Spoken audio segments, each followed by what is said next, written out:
Alrighty. Welcome to the Principles of Success. Interviewing the experts. Financial book review number something. I think it's 7. 1, 2, 3, 4, 5, 6, 7. Yes, I can count. Number 7. And this one is Your Complete Financial Makeover by Dave Ramsey. I want to say that's the one. I might have messed up the word slightly, but Complete Financial Makeover by Dave Ramsey. This one is a fantastic book for pretty much everybody because most of you are not even at zero. Most of you are in the negatives. And that's a terrible place to be because we've already talked about debt in previous financial book reviews. Debt is terrible. Debt is bad. Do not get into debt. And Dave Ramsey talks about pretty much everything, but he really goes into depth on debt. So that's the first big takeaway for that is if you're in debt, this is the number one financial book that you need to read first. I saved my 2 favorites for last. And so the first actual takeaway is it's your fault. That's the principle of taking responsibility. It's not the government's fault. It's not your family's fault. It's not your parents' fault. It's not necessarily it's not your spouse's fault. However, that one's not completely true. Or is not necessarily completely true. It's your fault. It's your fault for not getting your finances in order. It's your fault for getting into debt. It's your fault for falling for cons. It's your fault. That's the first takeaway. And you need to be responsible. You need to learn financial skills so that way you are at fault for being wealthy. The next big takeaway, we talked about it at the end of last week, is saying no. You have to be willing to say no temporarily so that way you have to sacrifice now so that way you can live your dream life later.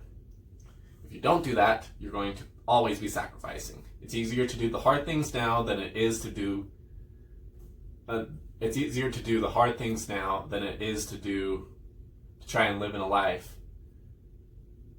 I forgot my own quote. I don't remember. Basically, do hard things now so you can have an easy future. I went into the next one, which is temporarily sacrifice. It doesn't have to be prolonged. Are you willing to sacrifice 1, 2, 3, 4 years so that way you can have the rest of your life living abundantly? Or are you going to keep making the same stupid financial mistakes that everybody makes because you want to keep up with the Joneses? Don't keep up with the Joneses. They're broke. I don't even know where that came from. Keeping up with the Joneses. I think it was a TV show before I was born or when I was really young, but don't keep up with the Joneses. It's a dumb idea. Buy the cheap car. And that's actually the next takeaway. Buy the cheap car. Instead of buying a fancy new car, your car payment is your single biggest expense besides your mortgage. So don't buy the fancy new car. 60% of the value in a car is lost within the first 4 years. Buy a 5-year-old car or older. Buy cash. Do not have car payments. Make sure that the car you buy you can actually afford. Don't do it. It's dumb. Take the money that you would have spent on a new car, go invest in assets, increase your passive income, increase your cash flow, and then you can afford the cash payment on a fancier car. So don't ever do car payments. If you can't afford the car, you don't need the car. And one caveat for that is if you can't afford a $200 car, I guess do the car payments for the $200 car, because sometimes a car is needed and sometimes people are in really bad straits. However, anything more than that level of extreme, don't do payments on the car. The next one is debt. Debt is bad. Don't do debt. Debt is dangerous. Debt will screw you over. And just don't do debt. Do not get the car payment. He actually does, in this book, he actually talks about not selling your house if you already have a mortgage. But if you don't have a house already, don't buy a house. I've already talked about caveats for that, so I'm just going to leave that there. But don't buy the house. Don't buy the fancy car. Don't buy the things that you can't afford. Pay cash for everything. And people might say, what about my credit? He actually discourages this, but if you have the financial discipline, which if you're listening to this, I'm hoping that you probably do, if you treat your credit card like a debit card, you can do that. He actually talks about how you don't even need a good credit score, and he talks about ways that you can even get a mortgage for a house without ever getting a credit card. So, go whichever approach you want. If you read this book, you'll know exactly how he stands on it and how to break it down. If you don't have the financial discipline, do not get a credit card. My little sister, super hard worker, she should never ever get a credit card. She likes spending way too much to get a credit card. And luckily she knows this, and she knows that she'll get screwed over. So she, as far as I'm aware, does not have a credit card. So, stay out of debt. But if you do get into debt, this is where this book really brings its value. And he calls it the Snowball Effect. I call it the law of momentum. And essentially what it is if you have all of this debt, you need to start pushing that snowball down the hill. And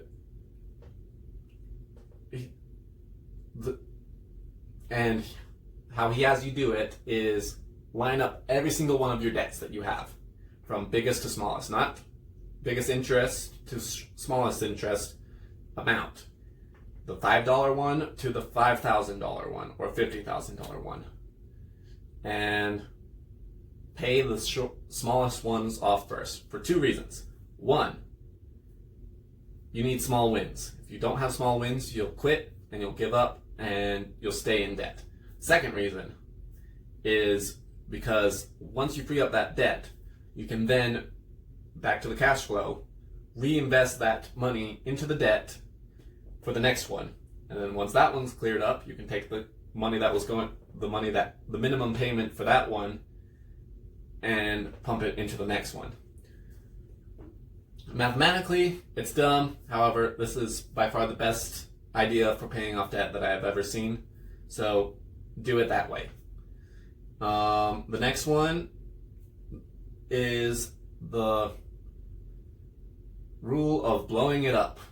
Basically, it is if you're negative, if you're drowning, if you have no possible way of paying off your debts, you have no possible way of nudging that snowball to start moving forward, you're going to have to blow some stuff up. He uses the analogy of logging people floating logs down the river, and if they got stuck, sometimes they would have to throw in dynamite to blow up the logs that were impeding the rest of the logs, so that way they could get the rest of the logs to market. So, if you have so much debt that there's no possible way that you can start getting that snowball moving, you're going to have to sell some stuff. You might have to sell your house, your car, the things in your house. You might have to eat off of a cardboard box. He doesn't go that extreme. I'm a very extreme person. But whatever you have to do, get it done. Get that snowball effect moving so that way you can slowly pay off your debt. The next takeaway is the steps of financial wealth according to him. And we've already talked about it a little bit, but now I'm going to break it down. First step, emergency fund. Talks about having a $1,000 emergency fund. And we've gone into depth on that already, so I'll move on. The next step, getting out of debt, except for your mortgage. He saves that for a different step. Get out of debt, all of your credit card debt, all of your car payments, all of that. So that way you quit paying the interest on the debt, because that is the number one way people's net worth is being decreased. because everybody makes about $2 million. If you live in America, you make about $2 million in your lifetime at the minimum. How much of that is going towards interest payments? The next step is increasing your emergency fund to 6 months expenses. So that way, if you lose your job, if you get injured, if we go through a recession, if we go through a coronavirus panic, all of that, you're financially stable, so that way you're not hurting and you don't have to go back into debt to survive.